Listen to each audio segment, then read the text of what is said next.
delighted to say we're joined by the Leader of the Opposition, Kemi Badenoch. Kemi, very good morning to you. Thank you, Mike. I haven't seen you since just before we did the interview, just before you became the leader, actually. How do you think it's going? I think it's going well. It's obviously the worst inheritance any Conservative Leader of the Opposition has ever had. But worse than Labour's inheritance? I think so. 120 MPs is a historic low. Yeah. So we're starting from a difficult place. And one of the things I'm keen to emphasise is the party is under new leadership. Where we made mistakes before, we're acknowledging them and showing people what we can do in the future, but taking time to think it through. None of this making announcements and promises with no plan and no idea how you're actually going to do it, which is what Labour have done and why they're in the mess they're in now. Well, they certainly are in a mess, and we'll talk more about that in a moment, because, of course, Rachel Reeves is making a big statement tomorrow, the budget statement, which is not... I don't think anyone in the country is looking forward to it, really. I saw that you tweeted out yesterday the Conservatives are going to table an amendment to the crime bill to force a national statutory inquiry into the grooming gangs. Tell us a bit about that. So we tried to do this previously in the education bill. Not having enough MPs makes it harder, but I don't want to let this issue go. It's something that I have worried about for years. I spoke about it during the leadership contest. It was part of my conference speech. We've got to look after people who are vulnerable. We've got to look after women and girls where they are in dangerous situations, and we also need to see justice done. And I don't think that we have seen full justice done. We had a task force 2023 that found about 500 new perpetrators. We need to make sure that we catch everyone, and that requires a national inquiry. And should there have been a national inquiry earlier then, under different Tory leadership? Well, we had an inquiry and it didn't come out with what I was expecting. So that's why I'm asking for a national inquiry. It wasn't that we did nothing. We had a previous inquiry into child sexual abuse. It was too broad, not deep enough into this specific issue. And we had a task force after that, still finding more. So it doesn't just stop where we left things. We can't say, because we did some things and we didn't find out enough, that's the end of the story. We've got to keep going. We can't let it go. And why do you think Keir Starmer is so reluctant to do it? I think that there are many reasons why he's reluctant to do it. I think that he is someone who doesn't like looking too deeply into issues that might be contentious. With the rape gangs, there are issues around, where these people came from, culture. I think he's very uncomfortable in that sort of space, just doesn't want to go there. I'm not afraid of going into those spaces. I think we have to do things properly. We have to be brave. That's what politicians are there for, to take difficult decisions. I also think that he wants to move on and talk about the kind of things that that he likes. I know that it's not going to be easy because many of these areas were Labour-run councils. I think it's very difficult for them politically as a party. Where there are Conservative councils involved, I think we should look into it. But people should go to prison, people should go to jail for decisions that were made outside the perpetration of those of the rapes, but also, in my view, when you look at the administration.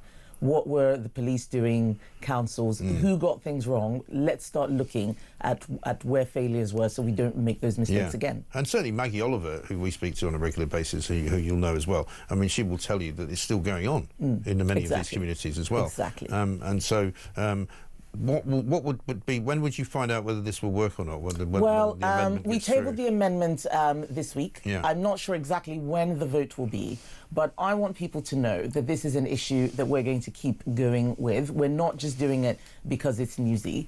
It's something that strikes at the heart of the principles that I believe in. Family is really important. A lot of these people did not have, families that were able to support them. In some cases, where the fathers went in to help their children, their daughters, they got arrested. Yeah. We've got to make sure that we have strong communities that are cohesive, not all this ghettoization where people look after those who look like them. That's not the sort of country we want to be. No. There's so much that we need to fix on this. I've got some questions for you. We asked earlier for the people listening and watching the show this morning to put questions to you, so I'm going to fire away with some of those.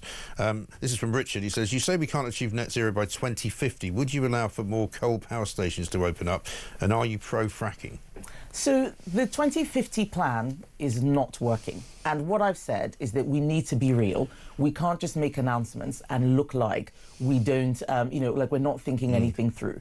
Especially when you see China opening a coal-fired power station every other week. And America doing it now as well. Yes, indeed. Now, what I'm not going to do is say, yes, we're going to open coal-fired power stations. From what I've seen, nobody actually wants to work in coal mines in this country. But let's come up with a new plan. Let's come up with a plan that works, rather than make an announcement and start scrabbling things together. And the same goes for things like fracking. A lot of people think that we should be fracking, but I also know that many communities don't want it where they are, that it causes problems for them. We need to make sure that we've got local consent for things like that, not just imposing it. So how do we make sure we've got a plan that goes across the board, that works, that is not going to bankrupt us? That's what I'm working on now. We spoke to a guy earlier today, actually, who works with an offshore company in terms of drilling and exploration of the North Sea, who says that we could actually do an awful lot more, and he believes that that can be sustainable in its own way. So, I mean, I think there's an opportunity there as well, isn't there? There is, and I agree with him that we have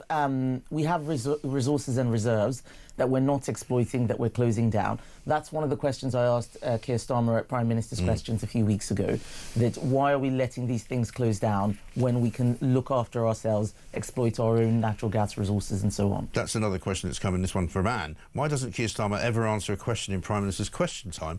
Can you not make him answer them? No, I can't. No one can make him answer. But he doesn't answer questions because he doesn't know. He genuinely doesn't know. I thought he was obfuscating because he didn't want to say the truth. And a lot of the times he actually says things that aren't true.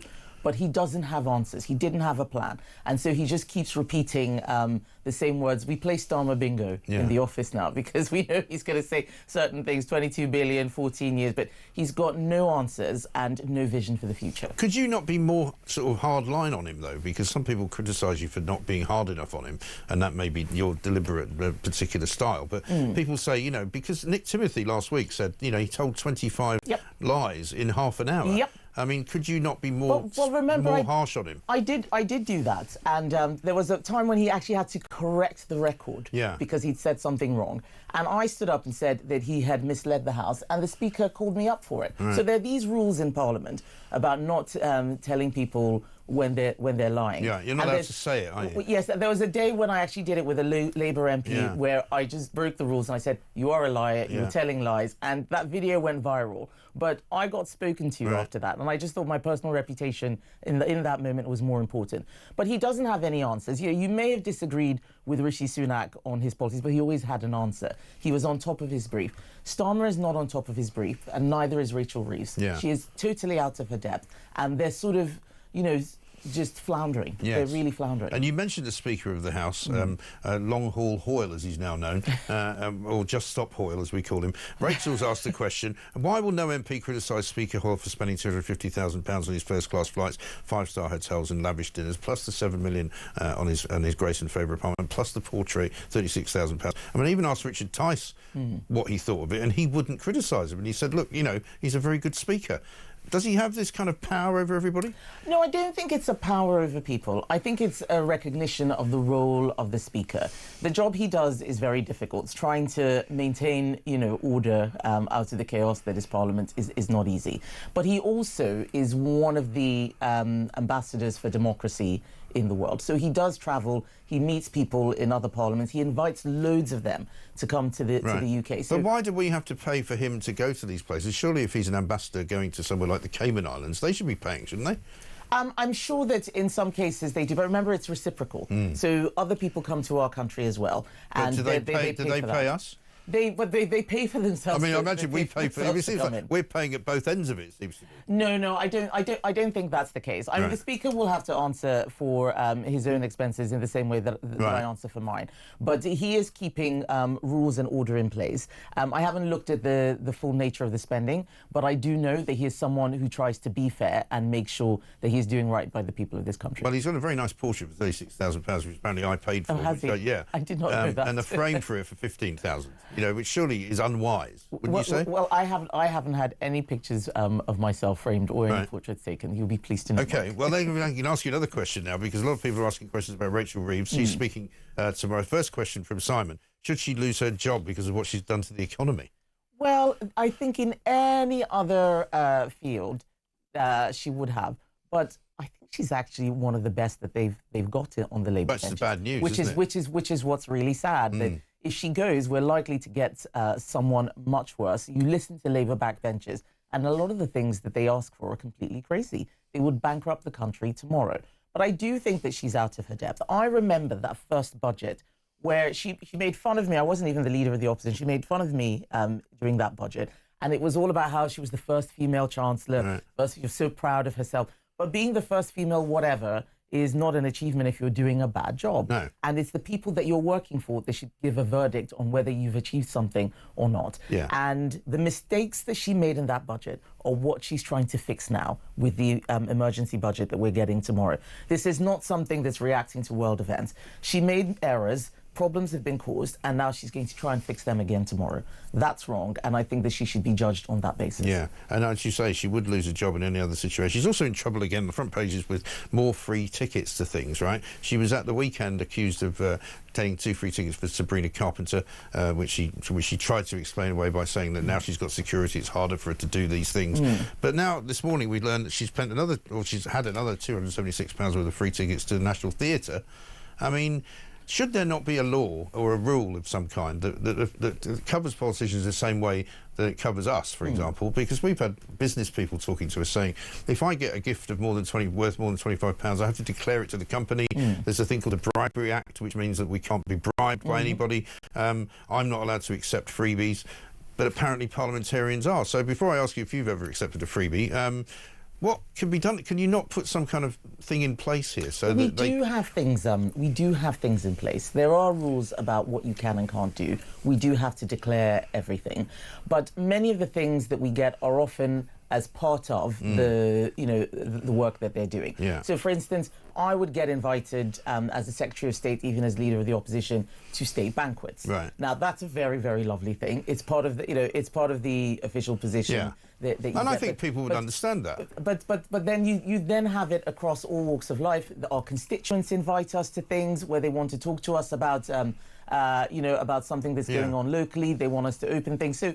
we make sure that we declare it. What I don't understand is where she gets the time to do all these things. I would love to go to more things. I have no time at all. I'm working morning till night, and the enjoyment is just not there because we've got to work so hard. Well, that is the thing. I mean, suddenly Heidi Alexander actually said that yesterday, and sort of got Rachel Reeves into a bit of trouble. She just basically said, where did she find the time to do all these things? I don't know. And I mean, I think people would understand it if you were invited by some, constituency organisation that wanted you to come to their, Christmas party or something like that. Fine, but you don't have to go to a Taylor Swift concert with them, do you? Surely. Well, I think people. This is one of the reasons why it all needs to be declared so that people can make a judgment. So, for example, I got invited a few years to go to Silverstone. Right. I don't like I don't like Formula One, but actually Buckinghamshire Council had some tickets and they wanted a meeting. We couldn't find time in the diary, and they said, "How about you bring your family and you all get to watch this thing, and then we can have the meeting on a Saturday,"